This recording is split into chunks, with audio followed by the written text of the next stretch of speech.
Ade, just speak. Okay. All right. Good evening, ladies and gentlemen, and welcome to the poker. So today or this night we'll be having our poker live debate, and with us we have Mr. Sinister. I'm sure many of you remember him from our first or second stream since we came back. He was one of those that helped us to relaunch ourselves. So welcome back to our live panel, Mr. Sinister. How are you feeling about this debate, Mr. Sinister?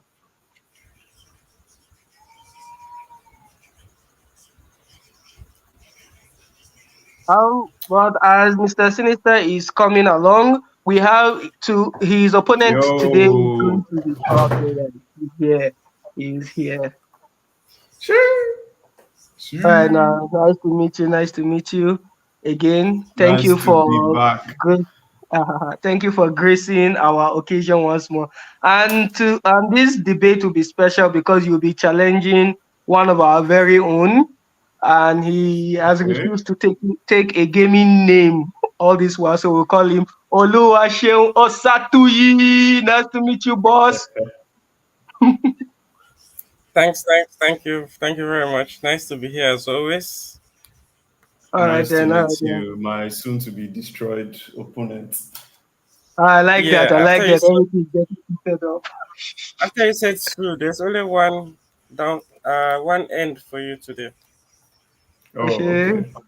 And that's a victory, yeah? No, No that's problem. second best. Second best. Oh, okay. All right, now we I move. guess We we'll move. see.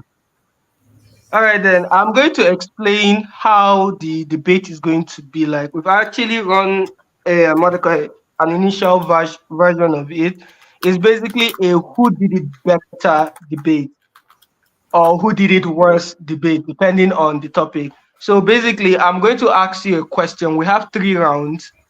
And Okay. when I ask you the question, you pick which character did it better. Then I could swap on who is going to answer first. Is based on my decision, whoever is going to answer first. So Okay. you pick your character based on that topic. Then you will give your reasons for picking the character. Then after giving your reasons for picking the character, you will have the part whereby you can give rebuttal against your opponent.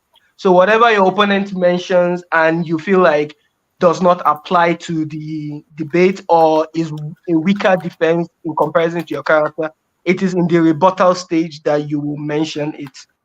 Then after that, we now have the final stage, which is the summary. So you basically summarize what what has occurred in the debate. Basically, summarize why your point is better and why your opponent's point is weaker, and that will be basically your last chance to push out your point.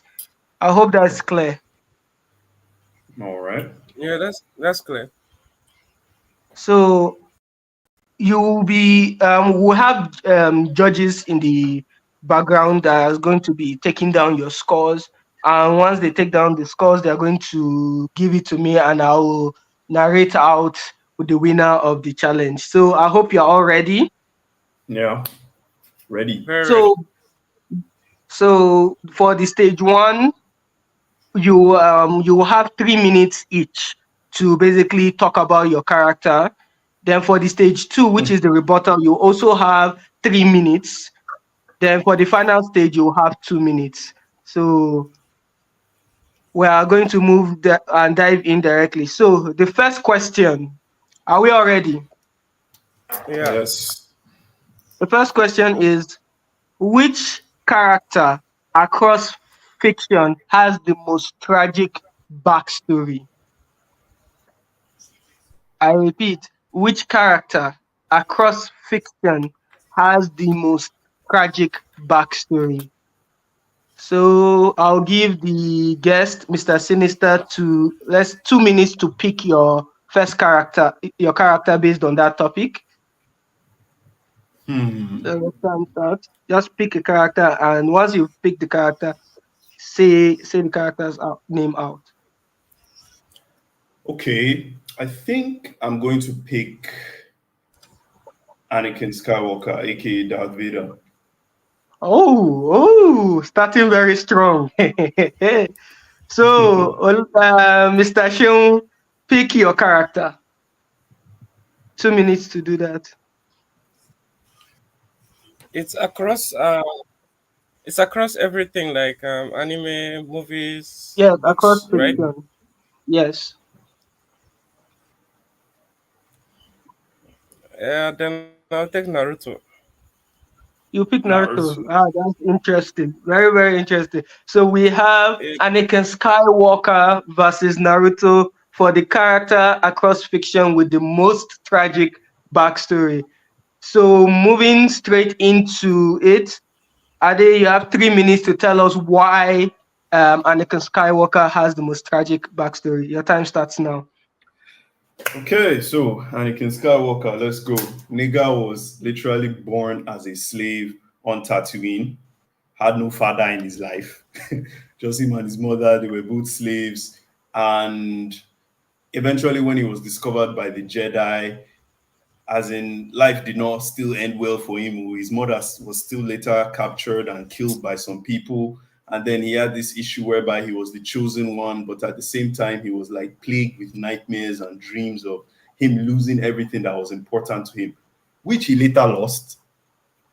He lost his hands, his face, his because I mean he was a fine boy before. He lost everything about him, his wife, his kids, etc. And literally he became like the very thing that he was supposed to destroy.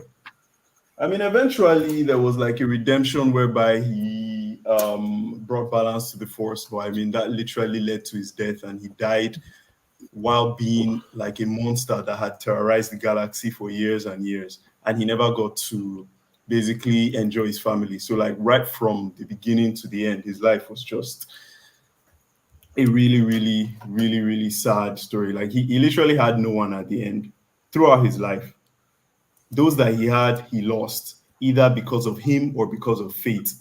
So yeah. Okay, that's nice. For the Star Wars fans, I'm sure you'll be rooting for Mr. Sinister with this point. And a lot of us who watch this series, we feel the passion, we feel the heat you are bringing, Mr. Sinister. So, Mr. Oluwaseun, it's your turn. Tell us why yeah, Naruto has the saddest backstory. yeah. Why Naruto? Okay, so for those of us that know Naruto, we know what he's basically about. He has this demon that was sealed inside him, and because of that, he throughout his childhood he was ridiculed, he was ostracized, he for something that he had no hand in. He didn't have a choice. This demon was sealed into him as a baby.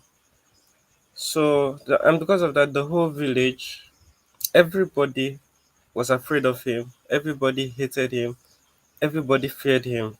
And for some reason, the one particular person that was supposed to like take care of him, in quotes, the third Hokage, left gave him distance. Like I don't know for I don't know the reason why, but he gave him distance. He basically left this dude alone. And even though um the guy Naruto grew up to outside his tragic backstory, but still, it was really sad. And not only that, that's one aspect. Another aspect is the fact that his parents had to die in the whole situation. So the demon fox was destroying the village, right? And his father, who was the Hokage, was saving the village.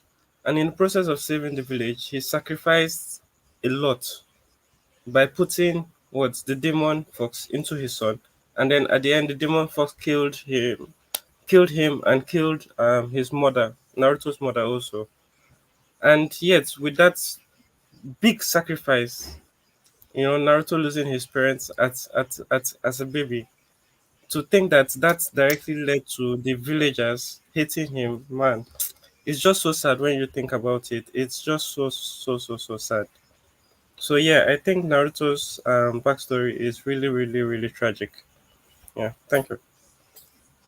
Yeah, to the MCA, yeah.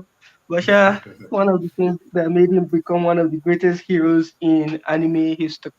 So, with these two dropping their points, it's time for us to move straight into the rebuttal session. I'll remind you, the rebuttal session is for you to basically destroy your opponent's points, and you have 3 minutes to do that, starting with Mr. Sinister. Okay, so you mentioned that Naruto had a tragic backstory. He lost his parents, he lost everything. But at the end of the day, Naruto had people that were looking out for him. Whether you want to say them, Iruka Sensei, and Kakashi, Pervy Sage, even them Sasuke. As much of a bitch as Sasuke was, he still cared about Naruto. Likewise, Sakura. So this guy was never truly alone. Yes, he went through a lot, but at the end of the day, this guy literally lived a happy life. He became loved, he became respected throughout the course of Anakin Skywalker's life. Everything about him. This nigga, even after he joined the Jedi Order, they were afraid of him because this guy was a slave who was emotional. And the Jedi has always had this thing about, oh, don't be emotional, it's a path to the dark side, etc. They didn't even really allow nigga to be himself, and he lost everything, every single thing. His friends, his he didn't even have friends. He did not have any friend. The only person that he sort of had was his mentor. Now that same mentor chop him into two, where he enter fire, remove, he lose his leg, everything. This nigga had nobody. Everything that he did was to save his wife. So they cut his body, he woke up, and then he now asked of his wife. They say his wife died.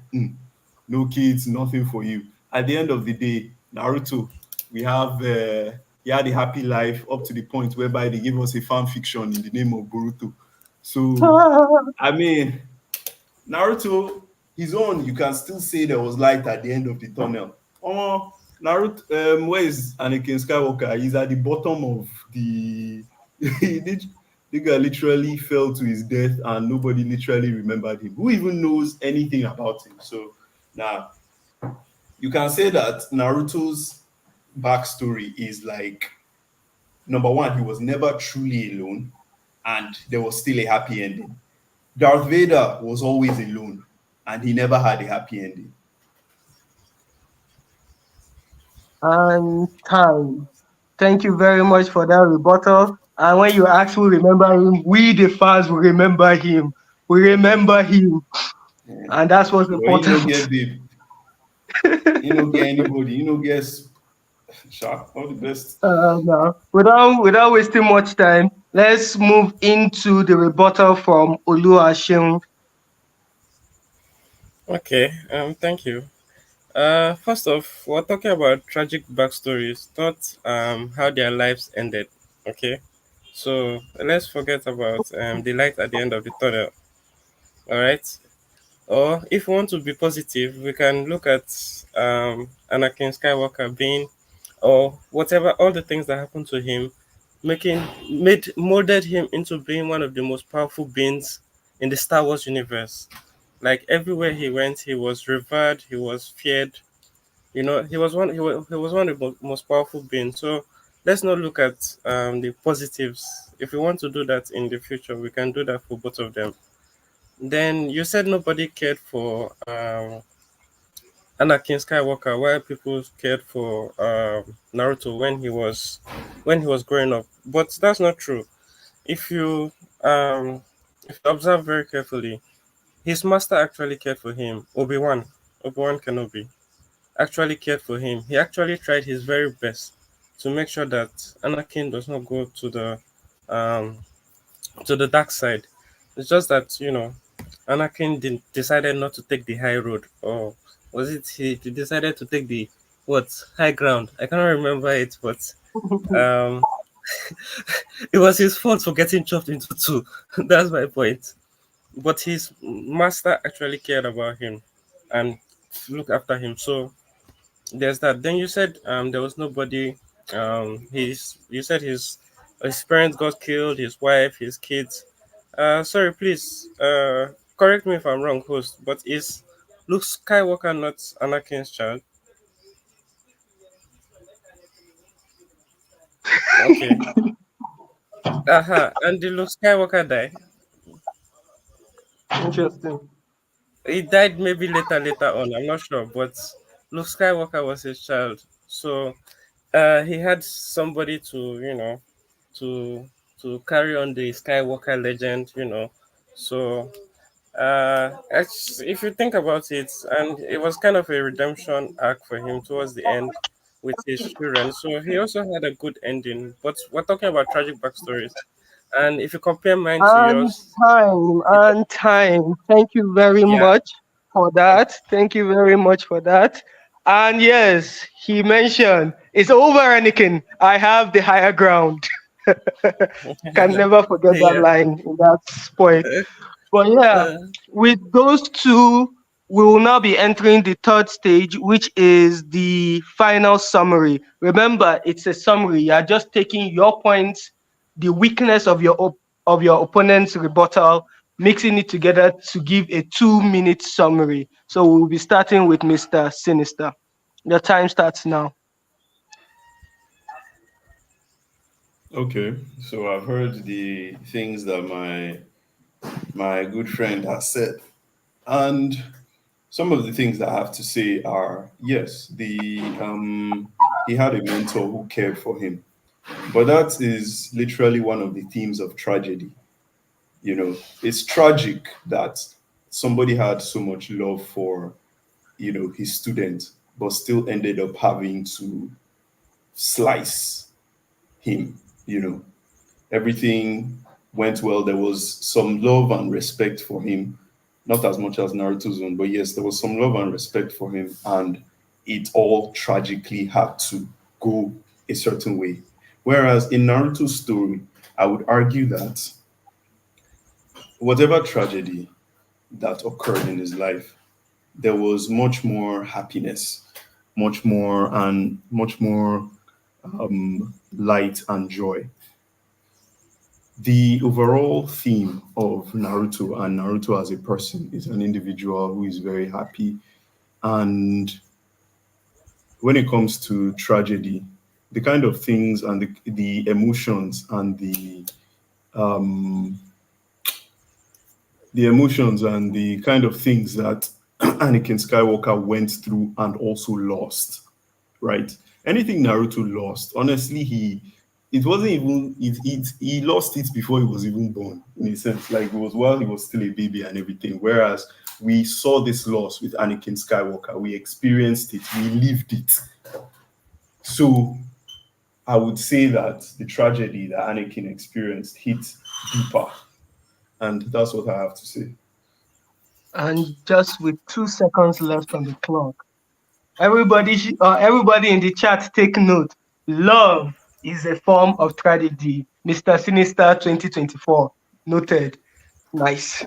So, Mr. Sheung, 2 minutes for your rebuttal, and your time starts now. For your model summary, and your time starts now. all right. I'm just gonna summarize with this so that I can keep in time. Um, do you know that it's easier to fall to the dark side, like with pain and tragedy? It's easier for you to succumb to the dark side and become angry, bitter, and everything. It's much more easier to do that than someone like Naruto. It's it's more difficult with what he did, having such a tragic backstory, having people hate him.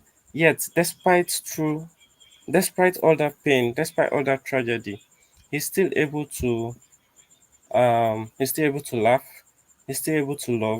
he's still able to save the very people that were against him, save the very people that were against him in the beginning. So when you compare both of them, what happened to Naruto is it hits more. It's much more tragic because despite everything they did to him, he still stood up for them. Compared to Anakin, where despite everything that happened to him, he fell completely to the dark side and um, killed a lot of people and all of that. So yeah, I think Naruto is much more tragic. That's all. Very, very interesting. Very, very interesting. So with that, we come to the end of the first round, and I believe with this ideology, the two of you have a better understanding of how things will go on from now on.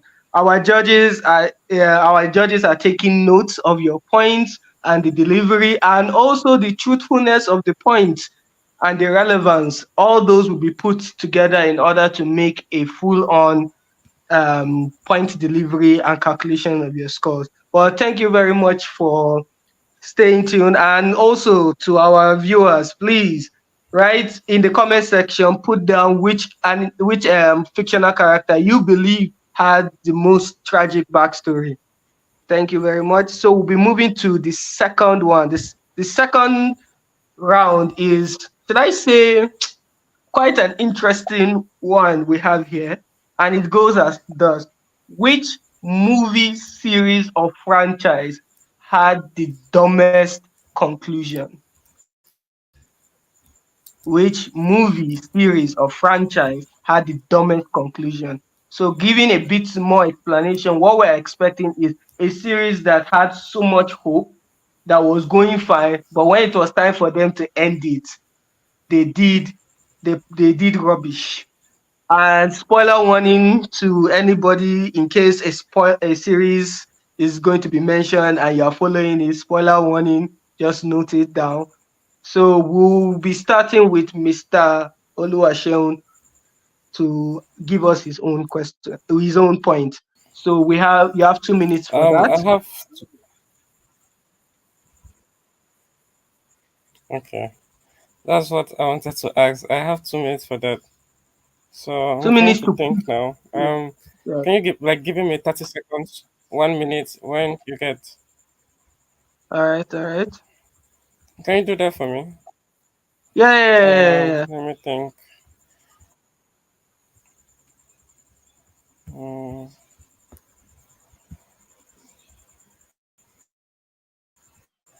It looks like this one actually deep. Oh. um, I'm trying to see the one that. Actually fits the bill because there are a lot with stupid endings. But there's one particular one that you know deep in your heart. You're like, nah, these people effed up. I have my own no, but I'll reserve it. I will reserve it because this is opportunity to talk. But I'll reserve it till after the debate. So 1 minute left. Okay, 1 minute left. Uh, okay. I got it. All right, The all right. Matrix franchise. Ooh, ooh, that is a very nice hot take and very, very eye-opening take. I like that. I like that. All right, Mr. Mhm. Sinister, you have 2 minutes starting from now to have your take. Well, I think we all generally know our Baba Game of Thrones.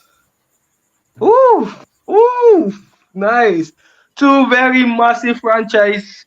Is it franchises? I beg, correct me. But Yeah, yeah, two franchises. very massive stories that really, really disturbed the minds of the fans, and they have been tabled for a debate. So it will be starting with giving your points with Mr. Sheun. Please begin. 3 minutes, and your time starts now. All right. So yes, the Matrix. Okay, we all know how the first three movies were epic. especially the first one. When it came out, it became an instant cult classic. Uh, Everybody, there's nobody that watches movies right now or that is seriously into movies right now that you tell about the the Matrix that they'll say they've not watched it or they don't know about it. Even if they've not watched it, they know what the Matrix is about, and we all know how the Matrix is influential in other movies and everything. People copied a lot of aspects of the movie, like the bullet time, I say Matrix or what do you call it? Like bullet time. They copied that as in a lot of movies. Like it's influential. That's what I'm saying. So now imagine I was surprised when they released a fourth movie in 2021 and everybody was so excited that man, yeah, anything to see um Keanu Reeves Neo kick ass again. And they said this lady was coming. What's her name? I forgot her name. His partner, Trinity. And they said Trinity was coming also. We're all happy, like, oh, they're bringing the gang back together. Just for us to see that, one, this was a movie simply for, was a cash grab. They just wanted to use the name of the Matrix to try and see if they can get money in 2021 or was it 2022 when the movie came out. That was what the movie came out for. Not to interest, not to be interesting to the fans, not to pick our interest, nothing. It was just for them to make try and get quick bucks. And then also identity politics. Apparently, the directors or the director, I don't know who, became gay or lesbian or one of the LGBT community, and then that kind of or not kind of was forced into the movie, and there we saw how they moved up Trinity to be equal to Neo. Yeah, I don't even understand what they said, but somehow they brought her to like the one became the two, or the I don't even know. The one is two. See, they just did nonsense in that movie in shorts, as in, and they made a lot of fans angry with what they did. Like nothing. It was the action was not good. It was nothing close to the first three films. Man, it was just really lackluster. They really messed up the Matrix franchise for all of us. Okay. Very good and very solid delivery. I mean, when I mentioned that the truth is part of the things that will be looked into, this man has spoken the truth. He had so many languages in the world to pick, and he decided to speak facts. Nice. So, Mr. Sinister, you are next, and you have the floor. 3 minutes. Your time starts now. Okay. So when you look at Game of Thrones, how the series started, everything, the establishment, the whole world building, Westeros, the North, King's Landing, etc., how we spent time setting up everything. This the politics behind everything, the world that they were living in. This was a show that was literally at a certain point in time the biggest and best show in the world. Everybody was on Game of Thrones from the beginning. Winter is coming, winter is coming, winter is coming. Like literally, Game of Thrones was like a staple in society, and everybody was watching this thing. Everybody was looking forward to the conclusion, the finale. Season 7 came around, then season 8. I remember spending literally waiting until like 12, was it 5 a.m. to download the new episode anytime it came out and watch it with my roommates back in uni, Lauren, only for them to deliver that pathetic. Like the season itself was just pathetic, but that last episode was honestly just, I don't even understand what they were doing. After everything, okay, somehow the ice king, what do they even call that his name?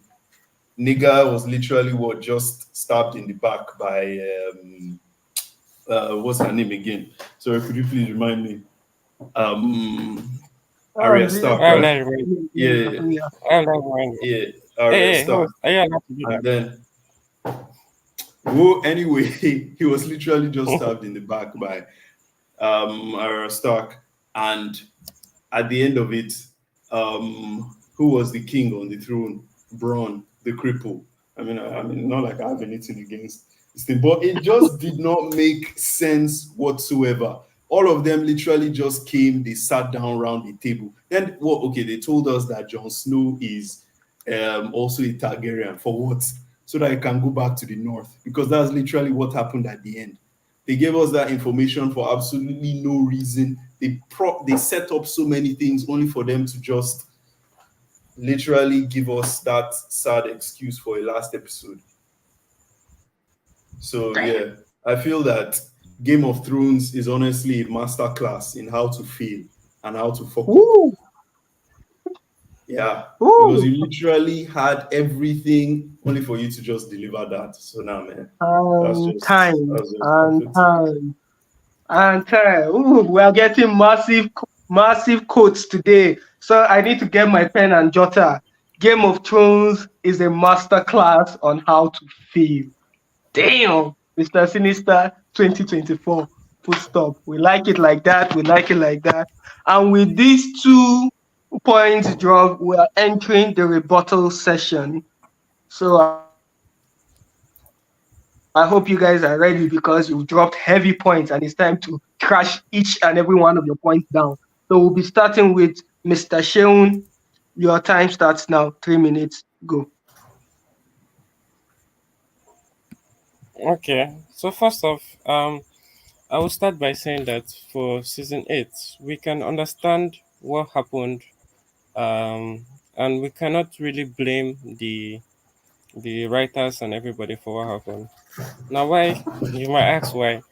This is because, okay, um, the writer George R. R. Martin did not write anything for season 8, and this is a movie. This is a TV series, sorry, and they had to complete, obviously, or else the fans would have been complaining that, "Ah, are you going to take forever to finish it?" So they had to do something, and they had to write. Yeah, sure, definitely.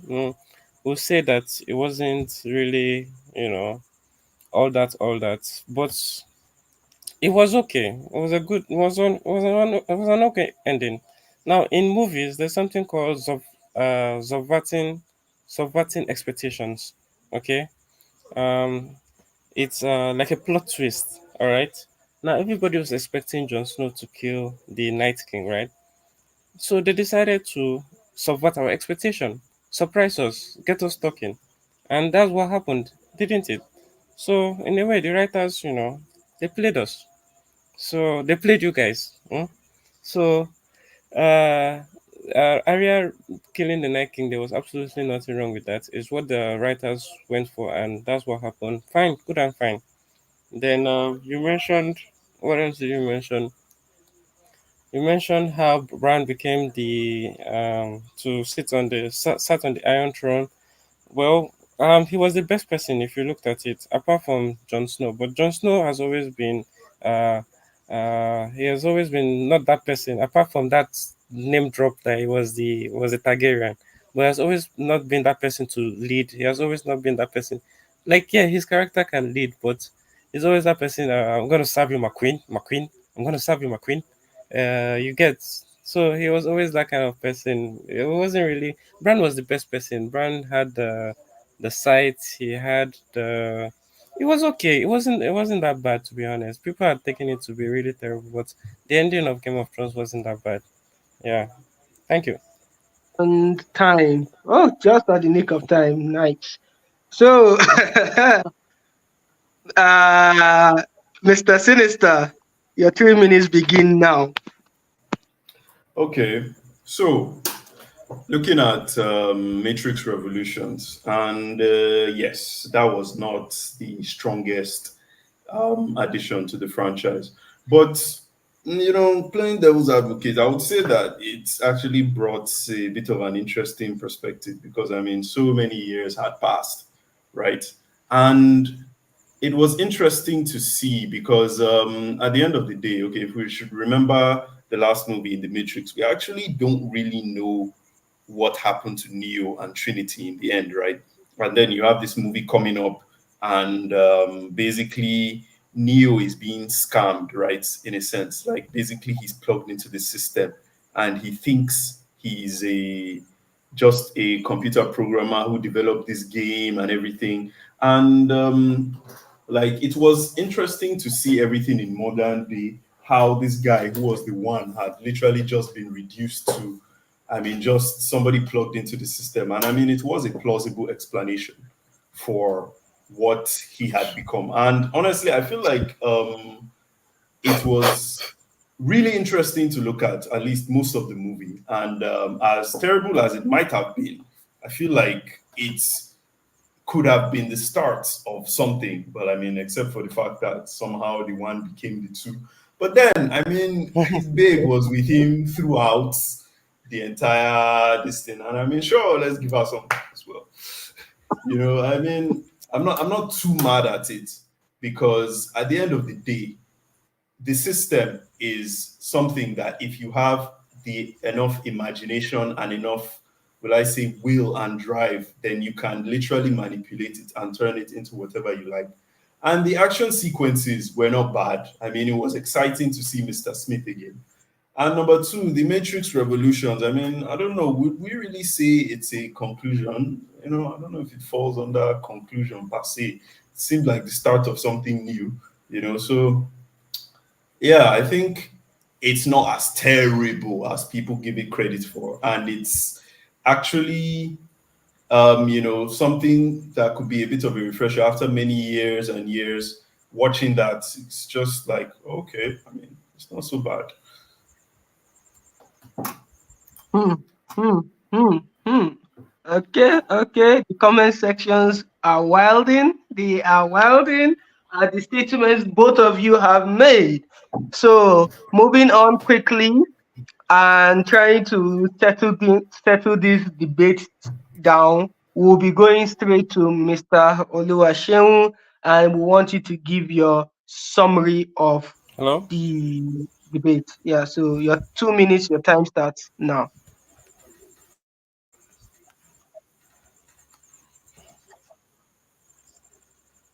Mr. Oluwaseun, Yes.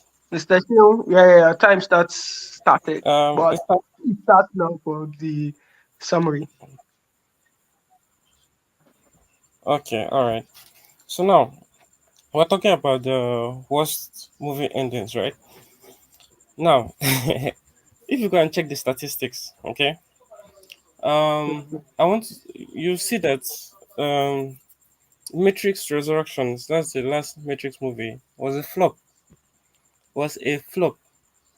All these things you are saying about it was nice, this thing. Okay, now only you. If you check, Wow. um, if you check the reception and the comments, the review that time, I'm telling you, I did not see one good comment about Resurrections. Go and check it. I think the movie even made less than the budget, if I can remember correctly. It was a box office flop, flop, flop, flop. Now, for the Game of Thrones season, the last season, go and check.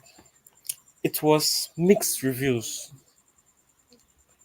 If you check the statistics, you see that even though yes, it was subpar. Okay.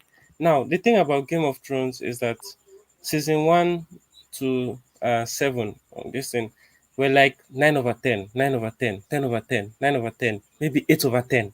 You get. But the last season was not 4/10 or 3/10. That's a flop, flop, flop. Go and check this thing. The last season, people will rate it 6/10. Go and check. 6/10. Some might even say 7/10 even.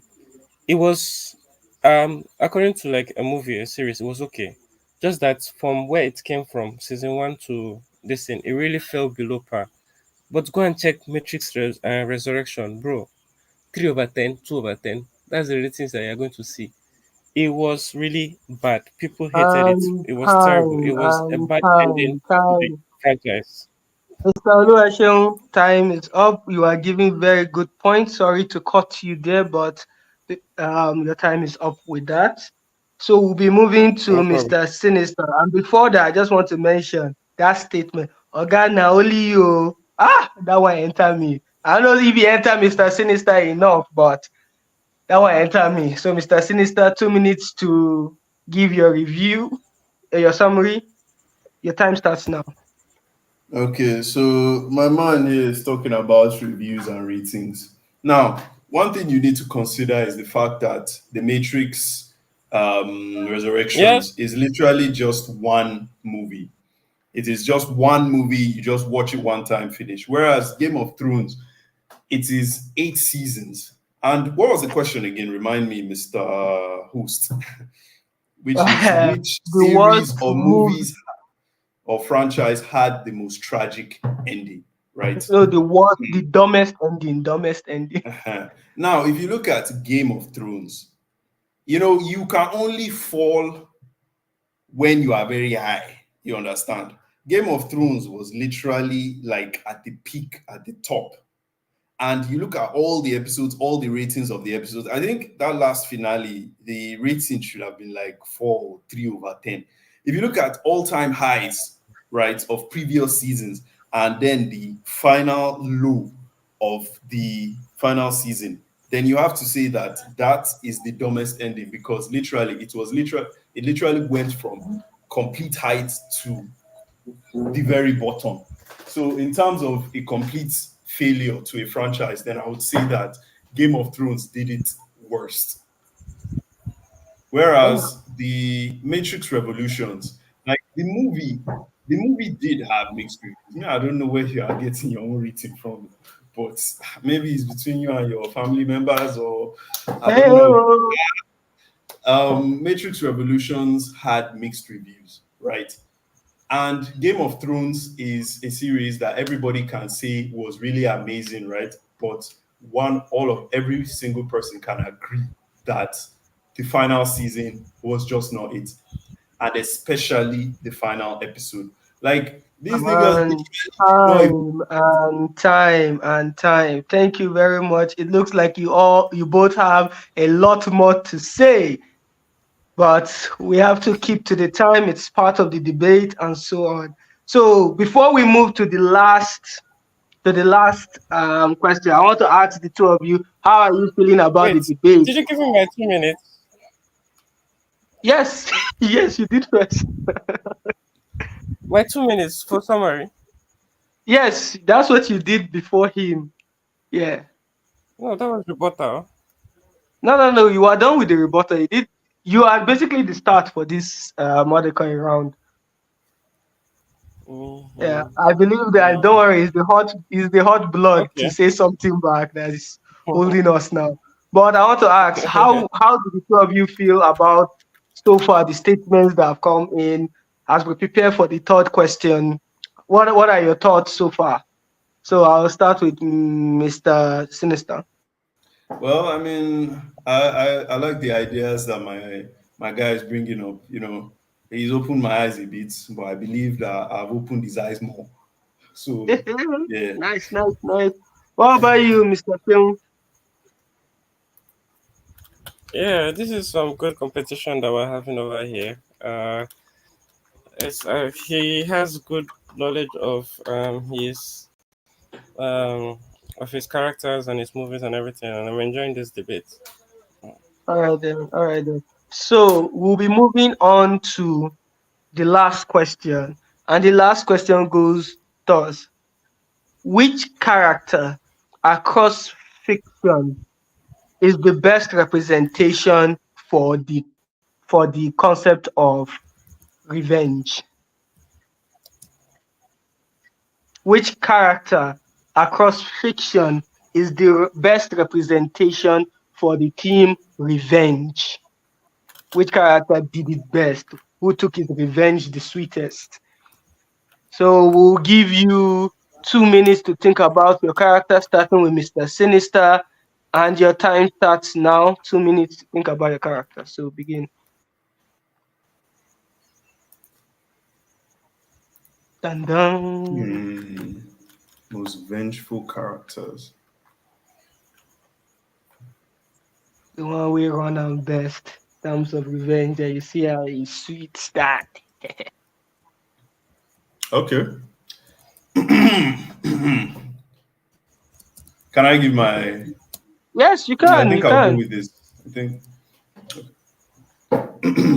Sononawa Eren Yeager. Dun, dun, Woo! dun. Woo! Yeah. Iriga. As the Yes, character sir. who did revenge the best. Nice, nice. That's a very hot take. Any AOT fan out there, please drop a like and give a comment about it. Any AOT hater, give a comment too. Let the comment section be hot on this topic. So now, Mr. Sheung, it's your turn and your time starts now.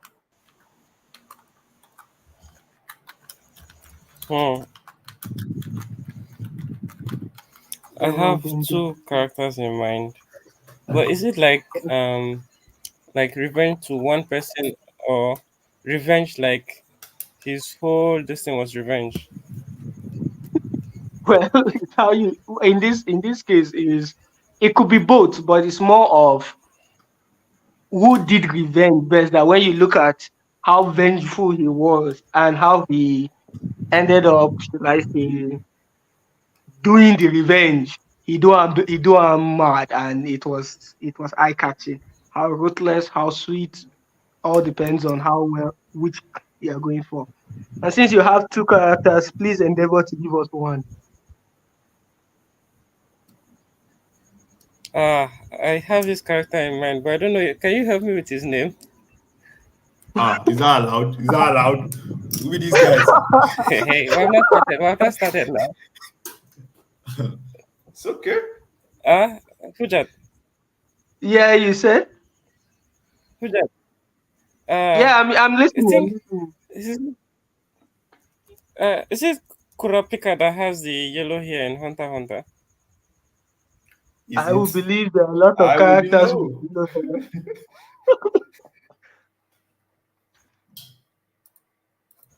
But if but are you trying to say Gun's Kurapika is friend. your choice? You said? Kurapika in Hunter x Hunter. Is it the one with the yellow hair? Gun's friend. Ah, Uh, I wonder. yes. The, shit. Yes, he's the one with the yellow hair. Sorry about that loud noise. Yeah. It's him. I'm choosing. All right Yeah, then. I'm choosing him. Kurapika.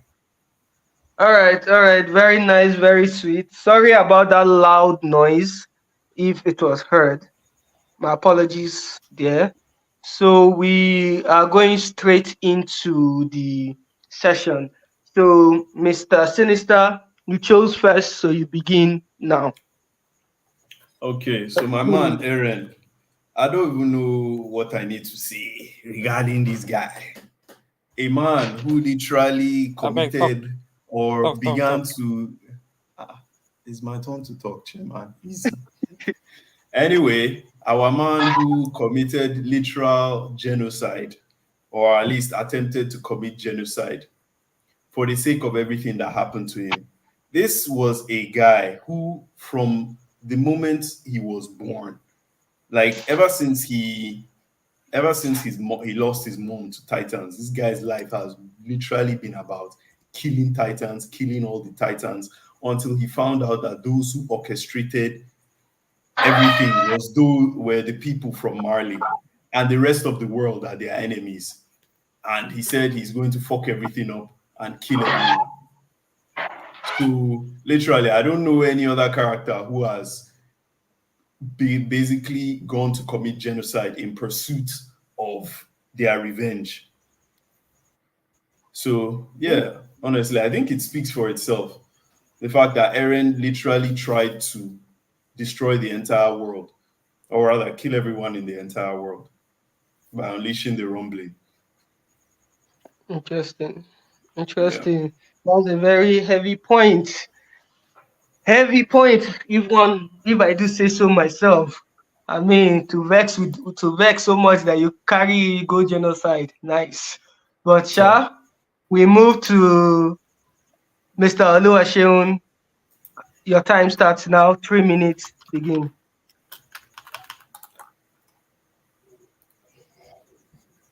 Okay, so My guy didn't really say much, but anyways, we'll allow. Let me talk about my own character. So Kurapika, yeah, Kurapika, Kurapika na were, eh? Huja, tell me explain were for our fans or our viewers that are not Yoruba people. The guy is Insane crazy. madness.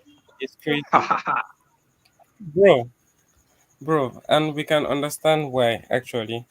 Um, it's the reason why I think it's so surprising is because when you first meet Kurapika, he's very gentle and very quiet. As in, you know, lovely guy, nice guy. Everything. But revenge. I didn't even know like until the story progressed in Hunter x Hunter that the Phantom Troop, which are a bunch of thieves, they killed. I think they massacred his entire clan. They massacred his entire clan. So is the way this guy Kurapika, the way he was so, I don't know how to say it. He was so patient. Yeah, he was patient, waiting, for the right opportunity for him to deal with those people, with the Phantom Troop. Like, when the chance finally came for him to face them, the guy went crazy. Like, it was as if it was a completely different person, from that gentle, nice guy to a killer, a murderer, a terrorist, a Hmm. psychopath. Like, he went crazy when it was time for revenge. He went crazy, especially with that his power, with the chains. Man, man, man, man, man. I was so surprised when he finally had the chance to take his revenge.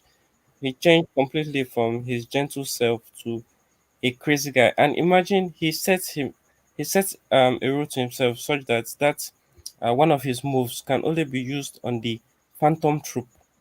And if he breaks that rule and uses that power move on somebody else that is not the Phantom Troop, is going to lose his life. The guy dedicated his whole life to finishing the Phantom Troop. As in, man, oh my goodness. Kurapika was crazy when it comes to revenge. Or the way he dedicated his life to finishing the Phantom Troop, man. I don't think anybody else was close to it. Nice, nice. That is very deep. Well, To yeah, that's actually it. utilize your own, like you made a move specially to kill people. That is living on hate.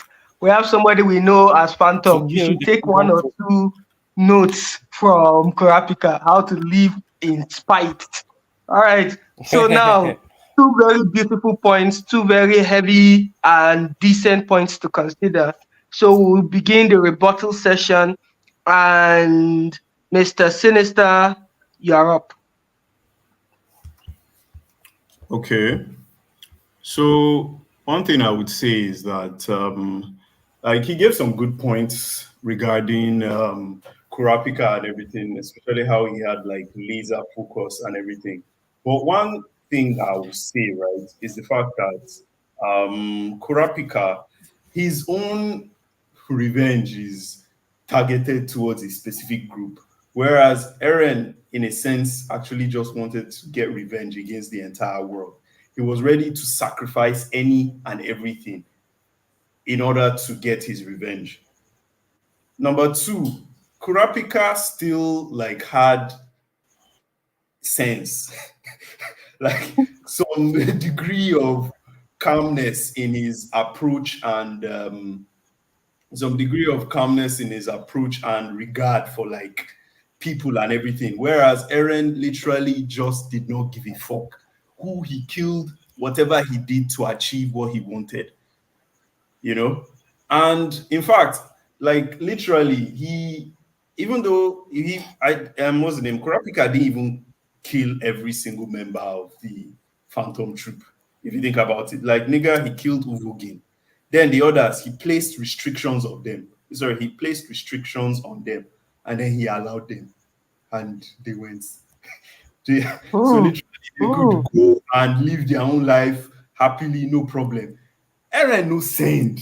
Everybody, you will die. You understand? So I feel like, yeah, Kurapika is a good symbol for revenge, but at the end of the day, he still like had limits. He was still composed, everything. And that's not to say that composed people don't like achieve revenge and everything, but in face of Eren's slaughter and his drive to get anything and everything, like literally, Eren is even if Eren did not have his Titan power, literally he will go, he will bite you, he will attack you, stab you, everything to get what he wants. So yeah, And time, and time.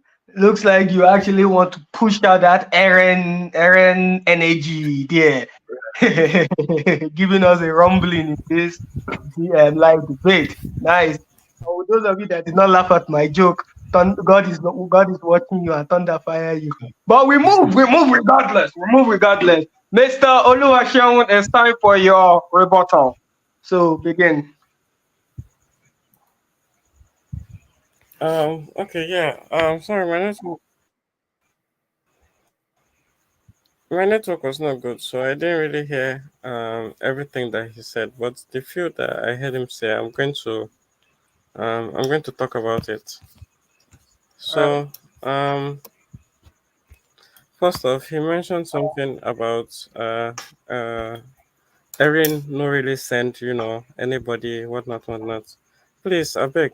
I didn't finish the anime, Attack on Titan, but at least where I reached, it was still, and that was I think I reached the final season, to be honest. Maybe just the first part, but not I didn't the second part. But please, wasn't he still with Amin and what's her name, Mikasa? I don't know what happened towards the Uh-huh. end, but where I stopped, which was the final season, wasn't he still with his people? So you Uh, saying he not sent anybody? He was still having people around him. He was still having people around him. Then the idea of revenge to the entire world. Um, he killed a lot of people, but what about his own people? Were they also part of it? I don't know. But let me leave the specifics and go generally. Uh, Kurapika dedicated his life to to the Phantom Troop. His powers, everything, he dedicated it to restricting or killing the Phantom Troop. While Erin uh, didn't really know exactly who the enemy is until like later, when he discovered who the then from his what they call it, from what he did, was now like a domino effect on the whole entire world, and they came after him, and then he now went for revenge. Like as things were happening, that's he was reacting to it. But Kurapika, once his clan was massacred, from that very moment he targeted the Phantom Troop. Like his powers, everything, his life, his whole existence was for that Phantom Troop. But for Eren, he was like the Titans. Later, he found out some of the Titans are good, some of the Titans are.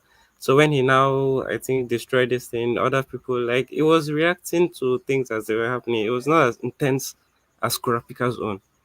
Thank you very much.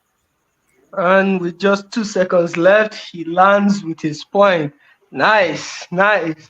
I want to make sure to remember that to remind everybody on the criteria of the judgment is how well you deliver your points, how relevant your points are, how truthful your points are, and all that. We're going to put all of that into consideration to give the judgment.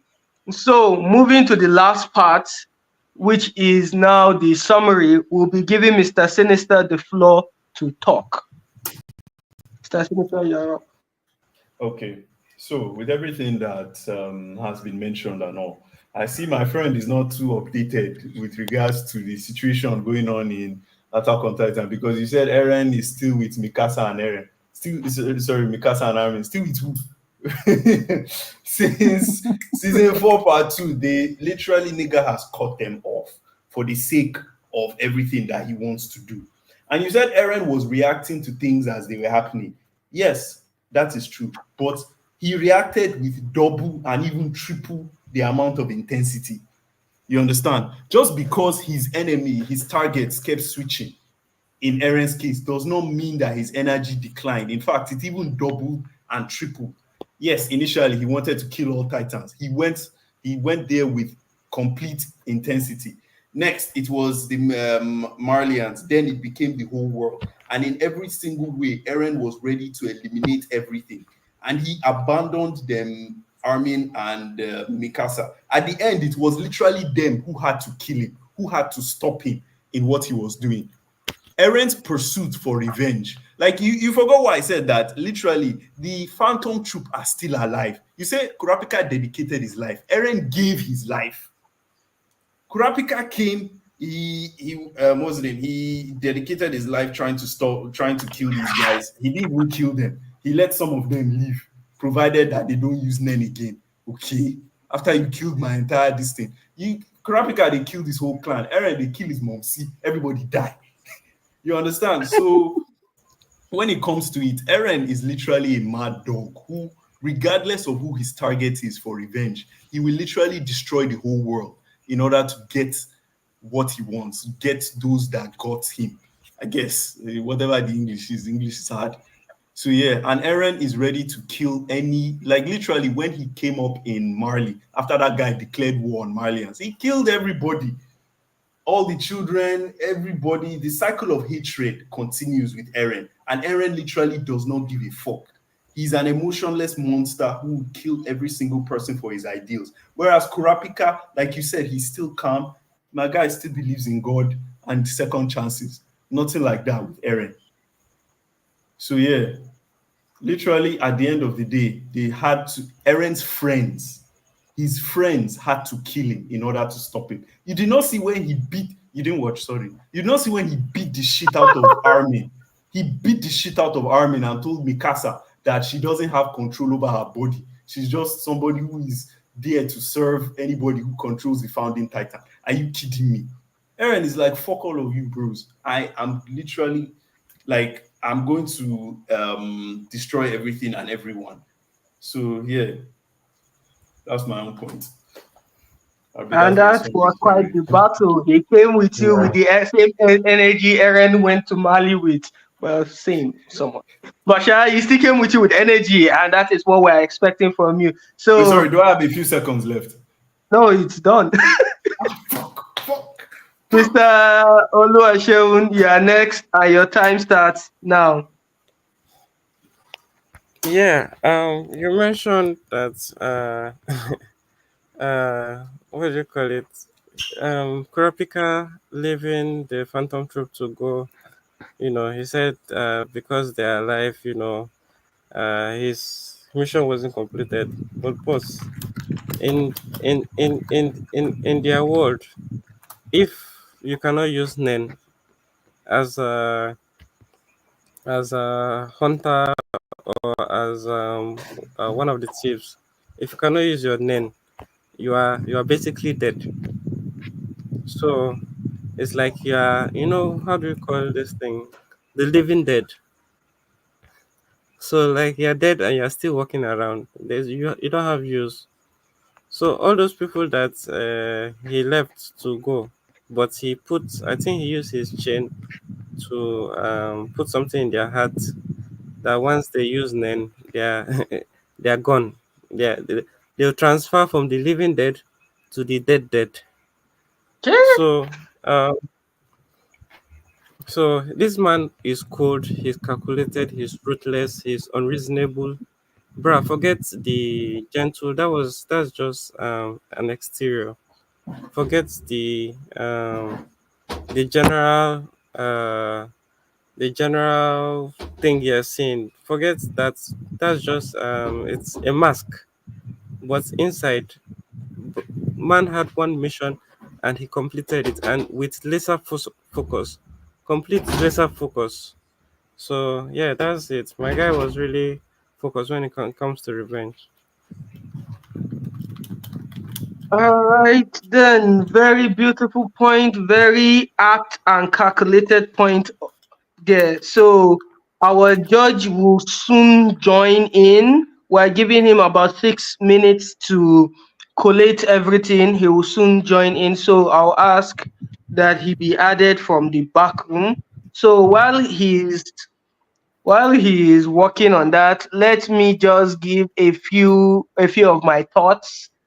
And to be honest, this was a very energetic debate. I like the fact that as calm as the two of you seem to be, you both gave out your points diligently and you did not try to talk over one another and you respected the rules.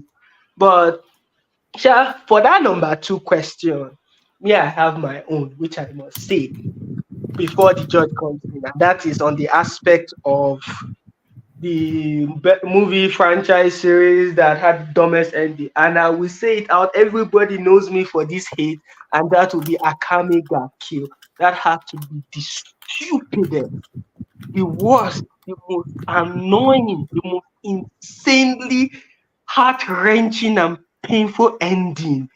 I mean, Mr. Sinister, Mr. Oluwaseun, did any of you finish Akame ga Kill, the anime? Like, Yeah, yeah, I yeah. I believe watched it. Yeah, yeah. I believe that was the first anime that I finished it and I went to the manga to check if truly the author decided to do that nonsense. When I saw the great difference, I started to look for the studio. God, sometimes proximity no dey allow person do some things.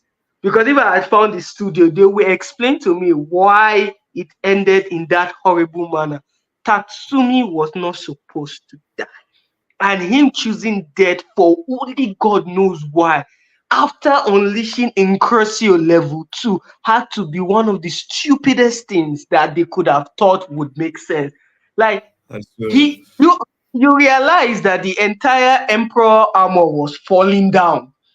Then he decided to use his body as shield to kill himself. And I was like, what do you mean? What is that supposed to be? Like, if truly he cared about the people, when the emperor came out and was vaporizing the citizens, why didn't he come in front to collect the blast? Why did he wait till after he had killed the emperor to stop it? Then SZ versus Akame. All right. The judge is here. I'll reserve more of it for Nerdhead to go and drop my complaints, but I'll be giving the floor completely to the judge to analyze and give his final score. Thank you very much. Analyze. Ah, I'm not sure I came to analyze and give score. I have a lot of hateful things to say. Okay, good evening, everybody. I'm Amit, and I'm here to, like we just said, analyze the whole debate, score them on everything they've said. So, starting with round one, starting with round one, Anakin versus Naruto, the tragic past and everything. Shion went for Naruto, Mr. Sinister went for Anakin. So, um, I have, due to the 6 minutes, I may not say most of the reasons why I'm going to be giving the winner to who won. So for round one, um, Mr. Sinister gave more valid points on the tragic um, backstories. Yes, round one goes to Mr. Sinister for Anakin. So he made mention of some things. He grew up as a slave. He grew up as a slave. That alone, yeah, is already a bigger point to how is a bigger point to Naruto growing up being hated. I don't know how you can compare a child growing up as a slave to a child growing up being hated by the town. That's down the levels of tragicness is different. You understand? And um and a few other points also mentioned. When he got into the order, most of the things he tried to do, he could not do them. He had to follow he was meant to be given party. Okay, don't let me say some things that he never said. Um, most of the things he said something about his master tragically had to end him.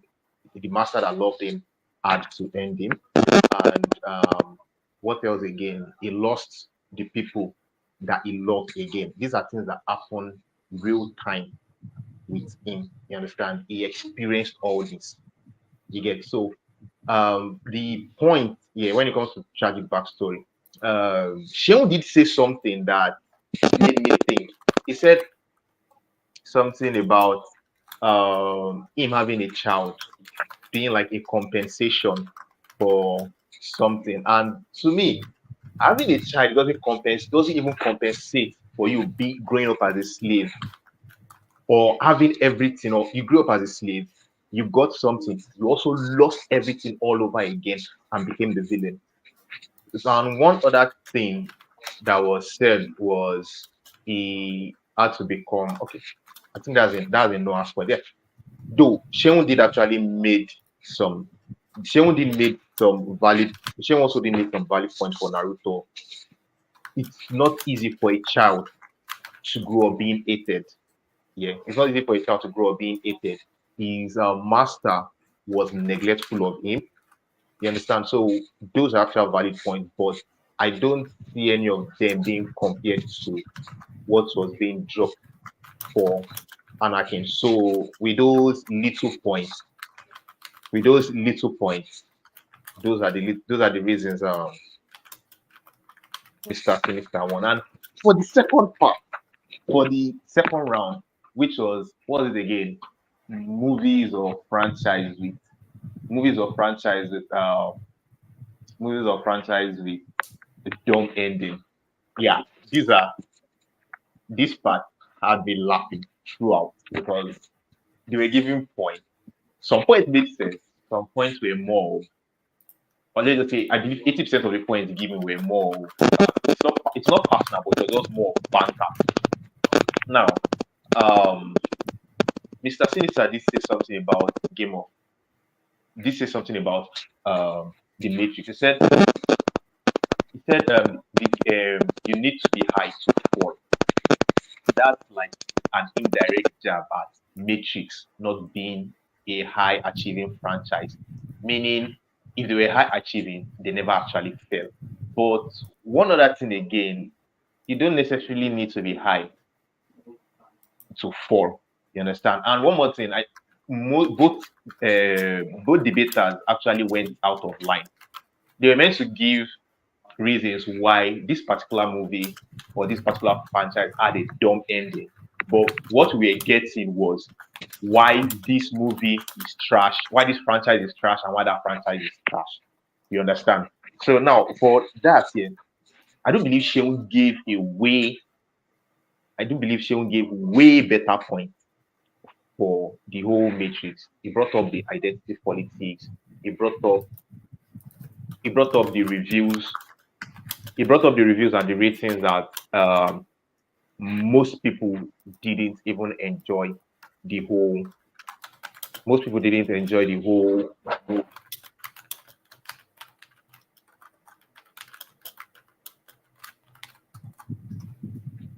Sorry about that. He brought up the point that okay, most people didn't enjoy the movie, and one of Mr. Sinister's rebuttal was along the line of was it maybe it was maybe he and his family members or it was good or it was bad. You get there's not really much point on these like that. But for Game of Thrones, to be very honest, any valid I don't remember any valid point on why Game of Thrones was actually bad. So to I'll give this round two to Shell. Now for the round three, yeah, for the round three, I'm going to be very, very biased. Very, very, very biased. Now we are talking about the most vengeful character. Yeah, we're talking about the most vengeful character or the person that brought up revenge, and you call him Eren Yeager. You don't call a character that you don't call. Okay, like I said, I'm going to be very, very biased. very, very biased. I came for eightful comment. So you don't bring in a character that is revenging the actions, that is revenging against people for actions, for what we call it, crimes he committed, as the most vengeful character or the person that enacted the best revenge ever. So I don't think that should fly at all. I don't think that should fly. So outside my very, very biased voting for the round three, round one and round two make put Shane and what do you call it? Put Shane and Mr. Sinister in a draw. Though round two seems like something they should redo again because there was heavy focus. Like I said, there was heavy focus on why this movie was trash instead of why this movie had a dumb ending. And round three, yeah, nah, I believe I believe Mr. Sinister picked the wrong character. That's just me. Ujat. All right then. So basically, with the statement and analysis for the judge and with the scores I have here, we'll say round I'll just give the full thing. Mr. Sinister, oh sorry, how do I put it? Mr. Seun wins with 85 points and Mr. Sinister falls behind with 81 points. So this debate session goes to Mr. Seun. I want to thank the two of you for coming for this live, for setting aside time for us, and we shall meet for our next debate. So everybody in the comment section, I would like for you to give your answers based on each and every one of the topics, and to also say who your favorite, or rather say your favorite point that was given in this debate. Thank you all very much, and God bless. So this is the poker, and we say a wonderful good night to everyone. Bye. So, Mr. Sinister, we talk later. All Are you right. still there? Yeah, Yeah. Mr. Oluwaseun, we speak later. It was nice being All right, here. all right. Goodbye, guys. Goodbye, goodbye. Yeah. See you guys soon. Take Yeah. care. All right now.